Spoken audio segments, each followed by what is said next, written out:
Aaron to move the motion, and then I will call the Minister to respond. There will not be an opportunity for the member in charge to wind up, as is the convention, for 30-minute debates. Order, order. Tim Farron to move the motion. Under your guidance this morning, I move this House has considered government support for people recently granted asylum. And before I do, I refer everyone to the entry in the Members' Register of Interest to the support I receive in my office from the Refugee Asylum Migration Partnership. When an individual receives a grant of refugee status, it's a moment of unspeakable relief, even of celebration, as they finally have assurance of protection and knowledge that the next part of their life will be in the UK, that after great tribulation and tragedy, they have safety and security.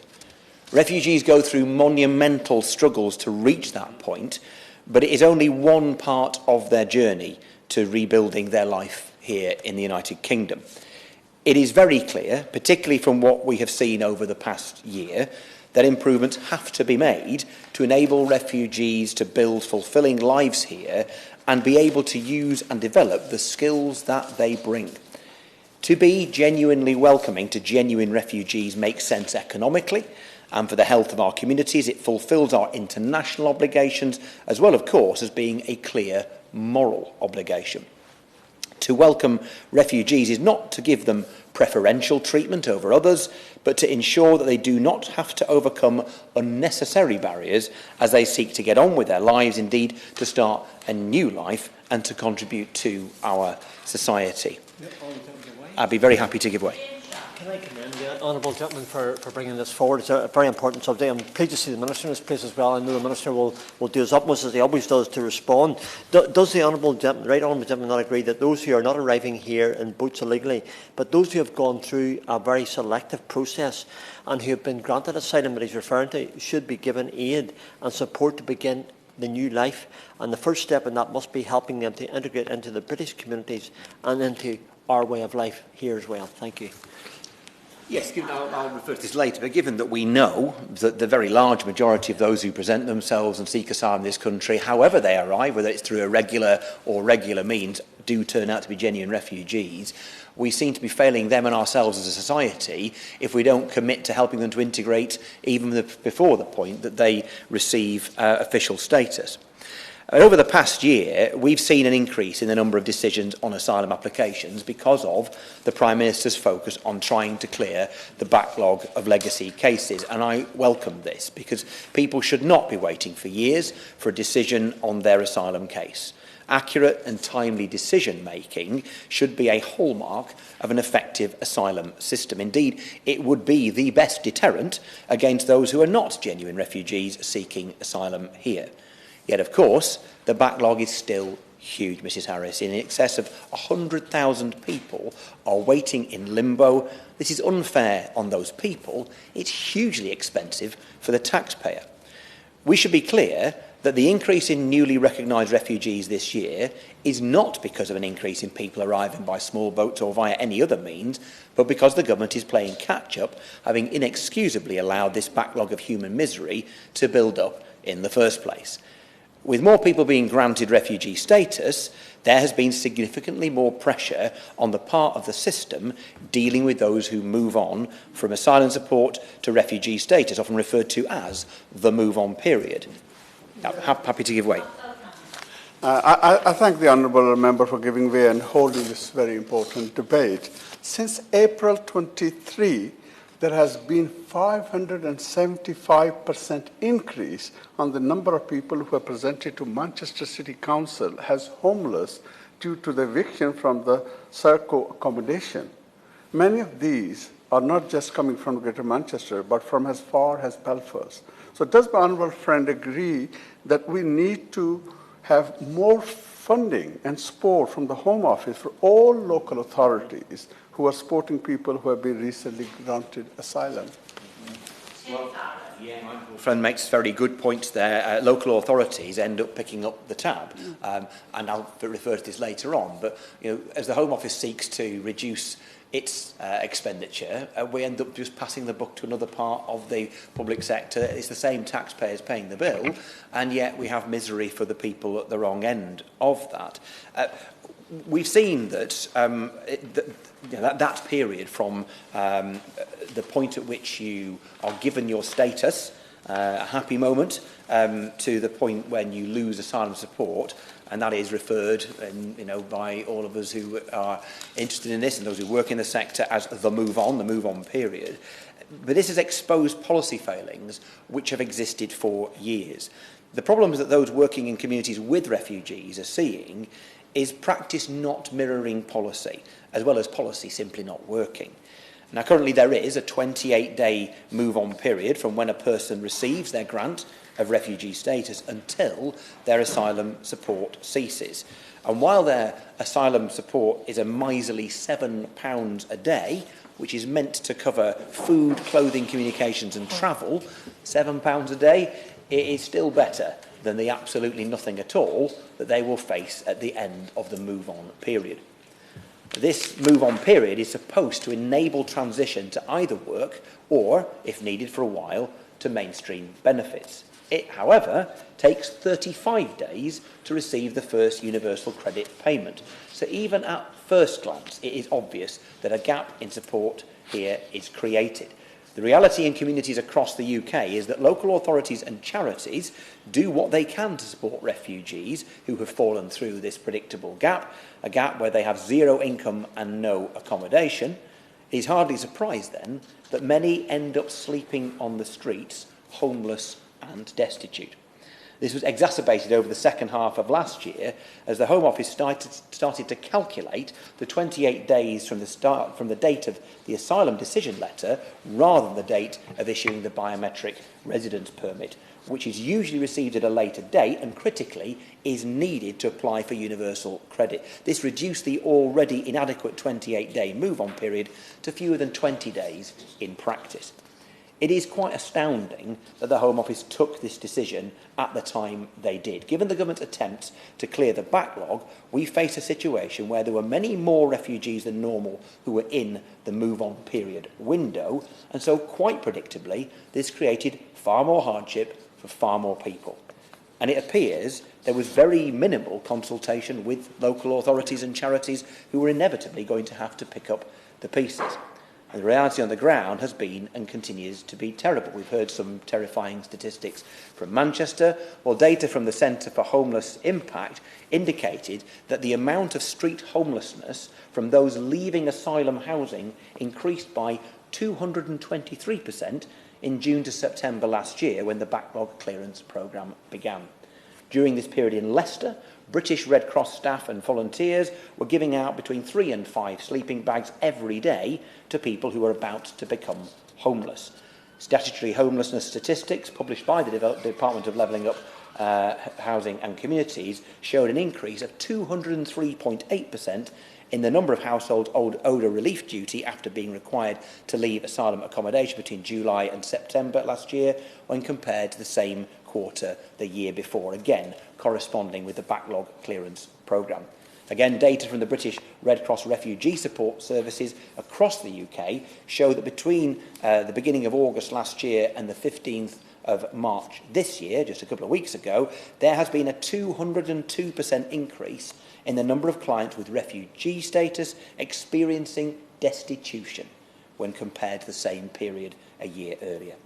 At the end of 2023, Home Office operational guidance changed back and the calculation of the move-on period reverted to beginning with the receipt of the biometric residence permit. This was a welcome U-turn. But despite this change, destitution and homelessness amongst refugees continues to be a huge issue in 2024. The British Red Cross again reported that so far this year, there has been a 205% increase in the number of new clients with refugee status and who needed their support due to destitution. They have provided 75 sleeping bags to refugees in this period, to people who have been granted status following the most traumatic of experiences that most of us can barely even imagine. A survey organised by a cross-party group in London found 311 refugees were forced to sleep rough after eviction from Home Office accommodation in January this year alone. This marks an increase of 234% compared to September the previous year. In total, 1,087 refugees approached London homelessness services for help in January, following Home Office evictions, a rise of 78% in the 4 months since September. This is disgraceful, isn't it? It's utterly disgraceful. It's heartbreaking, and it is genuinely shameful. Shameful in the sense that it makes me ashamed. We are the United Kingdom. We are a country that, by the grace of God, is wealthy, stable, free and peaceful. And like similar countries, we are in a position to help provide sanctuary for those who have fled the horrors of war and persecution. We take fewer asylum seekers per head in the UK than 2/3 of other European countries, by the way. But those asylum seekers who make it to Britain, they present themselves and claim asylum, and then they hear witless rhetoric demonising them. They are stuck in hostels of one kind or another, and they face extreme right-wing protesters leafleting and chanting outside their residence.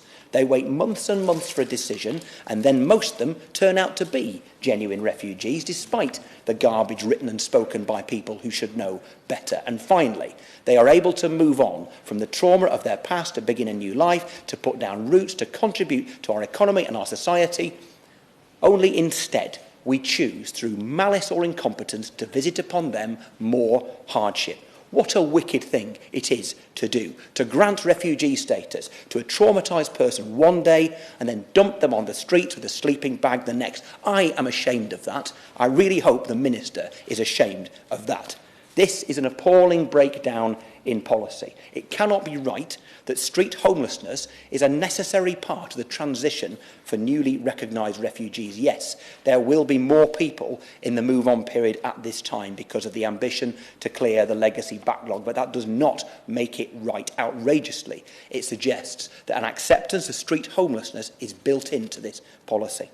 Local authorities need 56 days to work with households at risk of homelessness. This is not merely my opinion, it is the official and considered view of Parliament and of Government, recognised through the Homelessness Reduction Act of 2017. So why do refugees only get 28 days? Why is there a discrepancy between how we treat different kinds of people facing homelessness in the UK? I'm aware that there will be a desire to reduce asylum support costs, but costs need to be considered from a cross-departmental perspective, as we've already mentioned. Making people destitute does not save the taxpayer a penny. It quite clearly costs them a lot more, as well, of course, as I've already said, as it being utterly and totally shameful.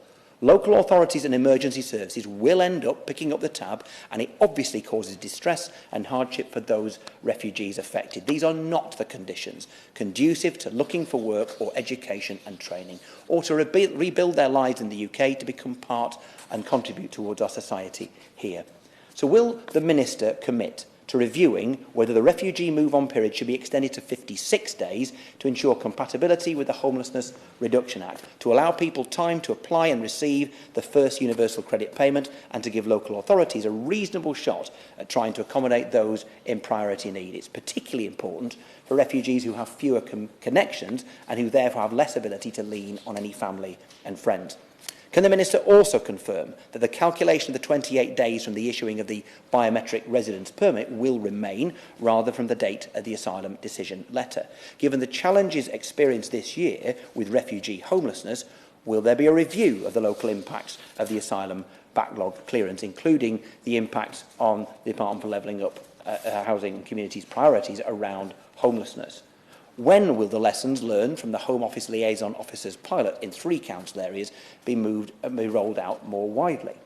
And then will there be a review of the support that migrant help is required to offer refugees during the move-on period? Will there be consideration of face-to-face support for refugees as they navigate move-on? Many refugees won't qualify for local authority housing, and they face a range of barriers in accessing private rented accommodation. The difficulty of providing a guarantor, with a lack of established social networks, and the cost of rental deposits and advanced rent payments, even if an individual can afford the monthly rent. So, what is the government doing to improve access to the private rented sector for refugees? How is best practice being shared? The ability of a refugee to thrive in the UK alongside existing communities is deeply connected to their experience and treatment whilst they are in the asylum process. The most obvious example is finding work. If an asylum seeker is able to work, they will be in a much stronger position to find work as a refugee. They will have maintained skills, built local connections and gained confidence from being able to work. And living in a period of limbo for months and years in substandard accommodation, separated from local communities, makes it much, much harder to rebuild their lives and integrate once they get refugee status. We are an outlier in comparable countries in not permitting asylum seekers to work. There is no evidence it creates a pull factor in those countries, and significantly, it doesn't make sense to keep people idle against their will and then to suddenly expect them to have everything they need to thrive once they get legal status. I refer the Minister to the recently published report from the Commission for the Integration of Refugees, which draws on wide-ranging evidence from civil society, local government and refugees themselves to form recommendations supported by commissioners from across the political spectrum. Their recommendations here include to extend the move-on period to 56 days and also to give asylum seekers the right to work after 6 months. I ask that the Minister would give consideration to these practical solutions and for the refugee move-on period, which reflects the wider need for a cross-departmental national strategy for refugee integration, incorporating input from local authorities, the voluntary sector and those with lived experience. So, shall we just imagine what it must be like to have to come to the UK as a refugee? Maybe you have fled Eritrea rather than being conscripted to butcher your own people. Or you fled Iran because you are persecuted for being a Christian. Or you fled Syria because the barbarous Putin puppet Assad. Your journey could have been through the lawlessness of Libya, over terrifying bodies of water, living through appalling hardship in terror, barely existing, losing loved ones on the journey, seeking sanctuary. And 99% of people like you will be heading somewhere else, Lebanon, Turkey, Germany. But you're heading for Britain because of family, because you speak English, because of the legacy of empire, because you've heard it is a decent, civilised and safe place, and you make it there. And you sit and rot for months because of the backlog, and you get the growing sense that you are not welcome, that you are disbelieved, that you could, because you can read the headlines and the online abuse, but then you get your status. Britain accepts you. It believes your story, your true story. The skills and tenacity you demonstrated as you fled your horror and finally made it here, you are now ready to dedicate to your new home in Britain. And then you are sat huddled in a shop doorway, freezing, wet and hungry and scared, with nothing, no home, no money. And you came here because Britain is better than that. Minister, I challenge you to make the changes I have set out today and make Britain better than that. The question is that this House has considered government support for people recently granted asylum. Minister Tomlinson to respond. Ms Harris, thank you very much indeed, and it's a great pleasure. It's a real pleasure to serve under your chairmanship, and it's a pleasure also to respond to the Honourable Member for Westmoreland and Lonsdale, and I congratulate him on securing the debate. May I also welcome the intervention by the Honourable Member for Manchester Gorton and also the ever-present Honourable Member for Strangford. He always manages to make a meaningful contribution to these debates, as indeed did the Honourable Member for Manchester Gorton as well. May I start by challenging the tone of the Honourable Gentleman's remarks, because I think he started well and he started rightly by acknowledging that this is a welcoming country, and I do agree with him on that point, welcoming and generous. And he will know that one of the challenges of my jobs is in relation to illegal migration. And one of the reasons why I'm passionate about that role is because in order to ensure that we remain generous as a country, in order to ensure that all of our constituents recognise the need for us to continue to be welcoming, we must ensure that we crack down on illegal migration. But of course, Ms Harris, that's not the subject of today's debate. So may I perhaps start by making it clear that when someone is granted refugee status or humanitarian protection, they are not simply left to fend for themselves. That would not be, in the Honourable Gentleman's words, the values of our country, the values that we share. And it would be at odds with the tradition, the long tradition, of welcoming and helping people who have fled tyranny or oppression or persecution. May I perhaps start by turning to the asylum backlog, which was one of the issues specifically raised by the Honourable Gentleman, and I join him in welcoming that commitment and the Prime Minister's commitment of clearing the legacy asylum backlog, which has been delivered with 74,000 initial decisions made. I know that's something that the Honourable Gentleman welcomes and recognises as important, as I do too. The Prime Minister made sure, of course, at the time, that the backlog cannot be cleared, though, at the expense of our security and detailed background checks that are necessary. And I know the Honourable Gentleman would acknowledge that as well. But, of course, we have taken steps to speed up the asylum processing, whilst, of course, maintaining that important integrity to our security at the border. The Honourable Gentleman also mentioned the move-on period, and it's important when looking at this issue to understand the context of it, because he is right. Following the service of an asylum decision, an individual continues to be an asylum seeker for the purposes of asylum support until the end of the prescribed period. And this period, he is right to say, is 28 calendar days from when an individual is notified of a decision to accept their asylum claim and grant them leave. May I tackle directly his challenge and his question in relation to 56 days and say simply this, that there are no current plans. There are no current plans to extend that prescribed period. I hope to be able to reassure him in my next few sentences as to what is happening, and some of which he has already touched on and is aware of. Because although 28 days is the legislative period, in practice support extends beyond that time, and measures are in place which ensure that an individual granted asylum can remain on asylum support and in accommodation as well. And so individuals already have longer than those 28 days. May I touch on the point that the Honourable Gentleman mentioned about the point at which the 28 days begins, and welcome his comments in relation to that. He's right that in August the process was temporarily amended to use the date of service in line with the secondary legislation. May I tell him that, as he knows, has been paused. That decision was made in September, and an ongoing consideration of that practice is being considered. And I will take his points on board, and I will consider them alongside those as well. He mentioned specifically homelessness and the support in terms of move-on support.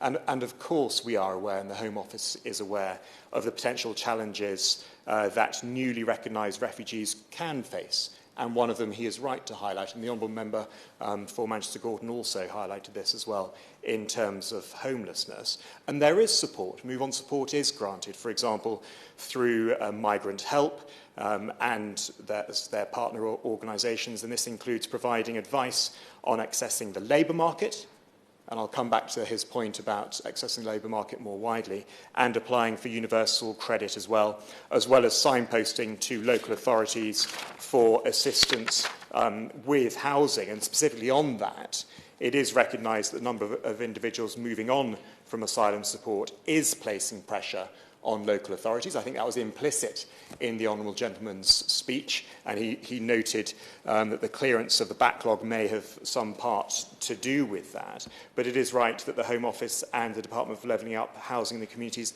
are working closely together on this, and have regularly engaged to ensure, with local authorities, to ensure that they are supported. And following notification of an asylum decision being made, we expect accommodation providers to notify local authorities within 2 days, 2 working days. And we're working with providers to ensure that this is applied consistently across all areas. May I touch on the biometric resident? Yes, of course we will. I thank the Minister for giving way, and you touched on the difficulties on this moving on. The difficulty seems to be is that there's not proper coordination when people are actually granted asylum and then they move and I gave you the figure, over 500% increase in Manchester.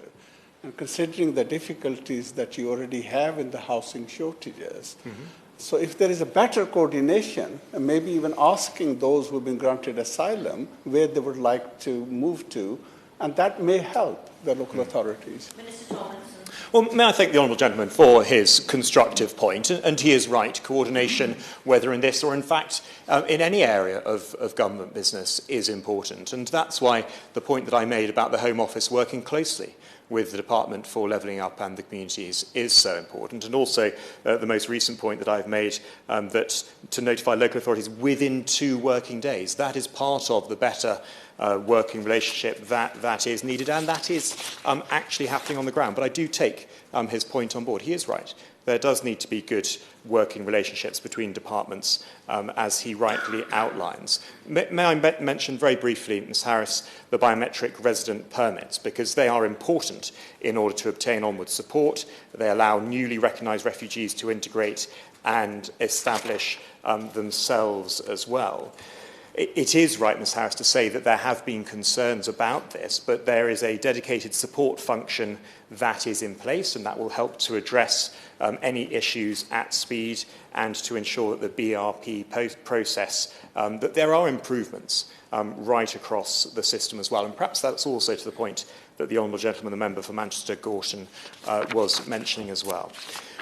May I touch on the important subject of the right to work and the point that the Honourable Member closed with, because this is an important one. I do disagree with him in relation to the pull factors, because unrestricted access to employment could act as an incentive for more migrants to choose to come here illegally. There was an exchange, Ms Harris, in the Chamber only last week on this very subject when we were debating the Safety of Rwanda Bill. And in fact, this very provision in relation to the right to work for asylum seekers was also debated during the Nationalities and Borders Act, during the committee stage when an amendment was tabled to that effect. We do not want to encourage the pull factor in terms of employment. Yeah, of course I'll give way to him. Of course I will. His response, and I'm not surprised by it. He will know that many of his Conservative colleagues agree with me. To put it very bluntly, there's a very good right-wing and left-wing argument for this to happen. First of all, there is absolutely no evidence that it creates a pull factor from any other of our comparable countries. But there is the moral argument of allowing people to work, to integrate. That's good for them when they remain as refugees, as most of them will do. It also saves the taxpayer a fortune if you allow people to earn a living. And my goodness, we've got a massive workforce crisis in our neck of the woods where massively too small a workforce for able to sustain our economy. The opportunity then to contribute to the cost of this system and pay for their own gives. Surely the fiscal Conservative within him should want to say yes to this. These debates have already happened, as I said, most recently in the Nationalities and Borders Act, where a specific amendment to this effect was tabled. He's right, I disagree with him. We disagree on this issue. There is no permission to work unless, and this is the caveat, unless their asylum claim has been outstanding for 12 months or more through no fault of their own. And he knows that. He knows that the system is there. But on his point, that we do encourage asylum seekers who are waiting the outcomes of their claim to undertake volunteering activities, for example, so long as it does not amount to an unpaid work or job substitution.